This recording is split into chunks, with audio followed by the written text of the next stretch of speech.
Hello दोस्तों, welcome back. आज की इस वीडियो में हम रॉबर्ट कियोसाकी की दूसरी book the cash flow quadrant को समराइज करेंगे और बताएंगे क्यों सिर्फ कुछ ही लोग अमीर बन पाते हैं और फाइनेंशियल फ्रीडम अचीव कर पाते हैं, और क्यों दुनिया के 90% लोगों के पास सिर्फ 10% पैसा है और 10% लोगों के पास दुनिया का 90% पैसा है। So let's begin. रॉबर्ट यहाँ पे हमें SCBI फॉर्मूले के बारे में बताते हैं। रॉबर्ट बताते हैं कि इस दुनिया में जितने भी लोग हैं, चाहे वो जो भी काम करते हो, उनकी कोई भी इनकम लेवल हो, उससे फर्क नहीं पड़ता, वो सभी यही SCBI वाले क्वाड्रेंट से बिलोंग करते हैं। E का मतलब है एम्प्लॉय, S का मतलब है सेल्फ एम्प्लॉय, B का मतलब है बिजनेसमैन, I का मतलब है इन्वेस्टर। अब इन चारों क्वाड्रेंट को एक एक करके डिस्कस करेंगे और ये भी जानेंगे कि इनके क्या बेनिफिट्स हैं और क्या ड्रॉबैक्स हैं। और वीडियो के एंड तक आपको ये भी पता चल जाएगा कि आपके लिए फाइनेंशियल फ्रीडम अचीव करने का कौन सा बेस्ट तरीका है। तो वीडियो को पूरा जरूर देखें, क्योंकि वो कहावत है ना कि आधा अधूरा ज्ञान बहुत डेंजरस होता है। अगर आपने इस वीडियो पर क्लिक करा है तो इसका मतलब है कि आप अपनी लाइफ को लेकर सीरियस हैं और आप कुछ करना चाहते हैं और किस घिसी पिटी लाइफ से बाहर आना चाहते हैं और आप अपने गोल को अचीव करना चाहते हैं। आपका उस गोल को अचीव करने में ये चैनल आपकी बहुत मदद करेगा, तो इस चैनल को सब्सक्राइब जरूर कर लें। क्वाड्रेंट नंबर 1 E यानी एम्प्लॉय। इस क्वाड्रेंट में वो लोग आते हैं जो दूसरों के लिए काम करते हैं। ये लोग अपने टाइम स्किल को एक्सचेंज करते हैं एक फिक्स सैलरी के लिए, यानी कि ये जितना ज्यादा काम करेंगे उन्हें उतना ज्यादा पैसा मिलेगा। अगर किसी वजह से ये काम नहीं करेंगे तो इन्हें पैसा भी नहीं मिलेगा। इस क्वाड्रेंट में वही लोग आते हैं जिनको बचपन से सिखाया जाता है कि बेटा अच्छे से पढ़ाई करो, अच्छे मार्क्स लाओ और एक अच्छी जॉब लेकर सेटल हो जाओ। क्वाड्रेंट नंबर 2 है S यानी सेल्फ एम्प्लॉय। इस क्वाड्रेंट में वो लोग आते हैं जो या तो सेल्फ एम्प्लॉय है या स्मॉल बिजनेस के ओनर है। ये लोग अपने मन के मालिक होते हैं और इनको अपना काम बहुत अच्छी तरीके से करना आता है। ये लोग वही काम करते हैं जो इनका मन करता है, और अगर इनका मन नहीं करता तो ये लोग काम नहीं करते। For example freelancer, graphic designer या स्मॉल रेस्टोरेंट के ओनर एक्सेट्रा। क्वाड्रेंट नंबर 3 है B यानी बिजनेस ओनर। इस क्वाड्रेंट में वो लोग आते हैं जिनका main focus business system build करने पे होता है जो इनको पैसा कमा के दे।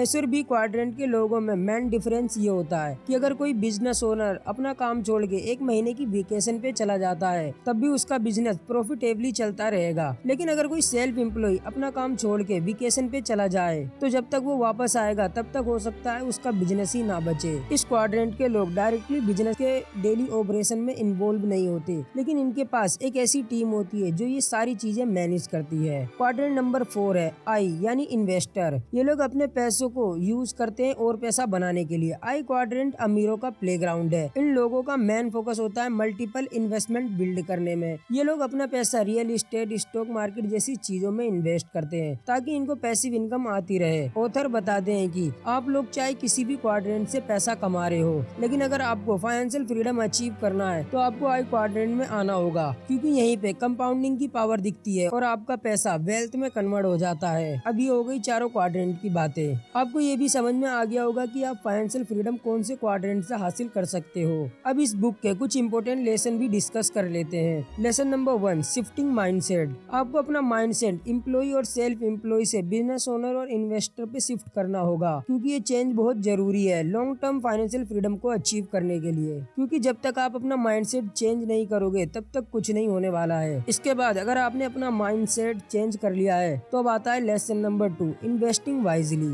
I क्वाड्रेंट के लोग हमेशा इन्वेस्टिंग पे फोकस करते हैं, क्योंकि उन्हें इन्वेस्टिंग की पावर पता होती है। उन्हें पता है कि अगर हम अपने पैसों को इन्वेस्ट करेंगे तो कुछ टाइम बाद कंपाउंडिंग की पावर से हमारा पैसा वेल्थ में कन्वर्ट हो जाएगा और हम फाइनेंशियली फ्रीडम अचीव कर लेंगे। इसलिए आपको भी अपने पैसों को इन्वेस्ट करना चाहिए, लेकिन इन्वेस्टिंग का मतलब ये नहीं है कि आप बिना सोचे समझे इन्वेस्ट करें, और इसलिए मैंने कहा है इन्वेस्टिंग वाइजली। आपको अपना पैसा समझदारी से और सही जगह पे इन्वेस्ट करना चाहिए। Lesson number 3 financial education. Financial education का मतलब है कि आपको पैसों के बारे में नॉलेज एक्वायर करना है कि पैसा कैसे काम करता है, पैसों को कैसे मैनेज करते हैं, पैसों को कैसे इन्वेस्ट करते हैं, सेव कैसे करते हैं एक्सेट्रा। रॉबर्ट बताते हैं कि जिसको फाइनेंशियल नॉलेज नहीं होती है वो अमीर बनने के बाद भी वापस गरीब हो जाता है और वहीं आ जाता है जहाँ से उनने स्टार्ट किया था, और जिसको फाइनेंशियल नॉलेज होती है वो गरीब होकर भी अमीर बन जाता है। इन शॉर्ट सारा खेल फाइनेंशियल नॉलेज का है, इसलिए आपको भी फाइनेंशियल नॉलेज एक्वायर करने पे फोकस करना चाहिए। Lesson number 4 creating asset. Asset वो चीजें होती हैं जो आपकी जेब में पैसा डालती हैं, और लायबिलिटी वो चीजें होती हैं जो आपके जेब से पैसा निकालती हैं। आपको ज्यादा से ज्यादा एसेट्स बिल्ड करने पे फोकस करना चाहिए, क्योंकि जब आप काम नहीं करते हो तब भी आपको पैसा आता रहे इनसे। और सभी अमीर लोगों का फोकस एसेट्स बिल्ड करने पे होता है तभी वो बिना काम करे भी अमीर बने रहते हैं। जितना ज्यादा एसेट्स उतना ज्यादा पैसा। तो ये थी कुछ इंपॉर्टेंट चीजें जो मैंने आपको बताई हैं the cash flow quadrant book से by Robert Kiyosaki. I hope आपको ये चीजें समझ में आई होंगी। और हाँ, तो इस वीडियो को लाइक कर दें और ऐसी और इन्फॉर्मेटिव वीडियो देखने के लिए हमारे चैनल को सब्सक्राइब करना ना भूलें। तो मिलते हैं नेक्स्ट वीडियो में।